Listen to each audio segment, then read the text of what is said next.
ఒక్కసారి కొమ్మూరి గోల్డ్ కి కాల్ చేయండి. తాకట్లో ఉన్న మీ బంగారాన్ని విడిపించి మార్కెట్ ప్రైస్ కి వాళ్ళు కొనుక్కుని మిగతా డబ్బులు మీకు ఇచ్చేస్తారు. అందరికీ నమస్కారం, వెల్కమ్ టు అవర్ ఛానల్. నిన్నటి వరకు రాశి ఫలాల గురించి మాట్లాడుకున్నాం. సో ఇవాళ ఈ ఉగాది నుంచి ఏ ఏ నక్షత్రాల వారికి ఎలా ఉందో తెలుసుకుందాం. నమస్తే గురుగారు. నమస్తే అమ్మ. గురుగారు, నిన్నటి వరకు మనం ఉగాది నుంచి ఏ ఏ రాశుల వారికి ఎలా ఉందో వివరించారు, మాట్లాడుకున్నాము. సో ఇకపై ఈ ఉగాది నుంచి ఏ నక్షత్రాల వారికి ఎలా ఉండబోతుంది?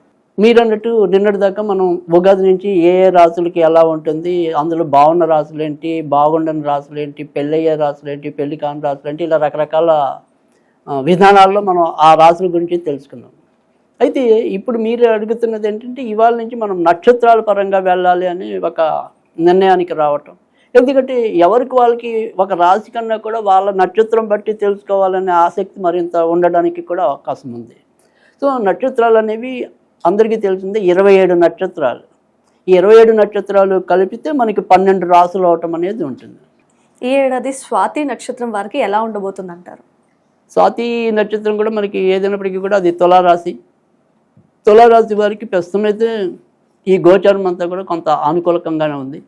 అయితే స్వాతి నక్షత్రంలో ఉన్న ఇబ్బంది ఏంటంటే కనుక వాళ్ళు దేనికైనా సరే అయినప్పుడు ఎక్స్ట్రీమ్లో వాళ్ళకి ఎడిక్ట్ అయితే కనుక, అంటే సపోజ్ నాకు దేవుడి మీద భక్తి ఉందనుకోండి, ఆ దేవుడికి కోసం నేను ఎంతైనా ఖర్చు పెట్టేస్తాను. సో అంటే పరిమితి అనే దానికి వీళ్ళు లోబడి ఉండరు. సో నాకు దేని మీద మోజు అయితే, దేని మీద వ్యామోహం అయితే దాని మీద నేను ఎక్కువగా ఖర్చు పెట్టుకోవటం అనేది ఉంటుంది.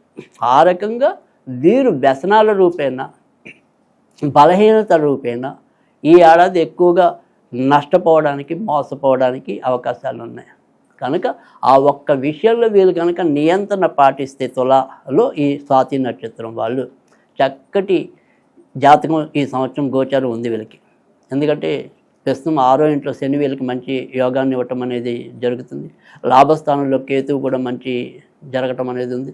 ఖచ్చితంగా ఇంట్లో ఏవైనా సరే శుభకార్యాలు కనుక అనుకుంటే కనుక ఆ శుభకార్యాలు జరగటం అనేది అయితే ఎక్కువగా కనిపిస్తుంది.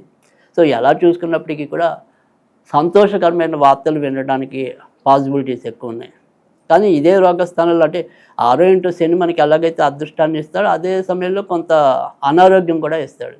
సో జీర్ణ వ్యవస్థ అనేది జాగ్రత్తగా చూసుకోవటం అనేది అవసరం.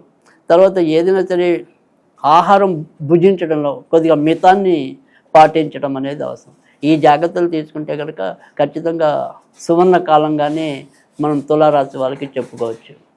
ఈ స్వాతి నక్షత్రం వారు ఏ రత్నాన్ని ఉపయోగిస్తే మంచిది అంటారు? స్వాతి నక్షత్రం ప్రకారం అయితే కనుక గోమేధికం అనే రత్నం అనేది వస్తుంది.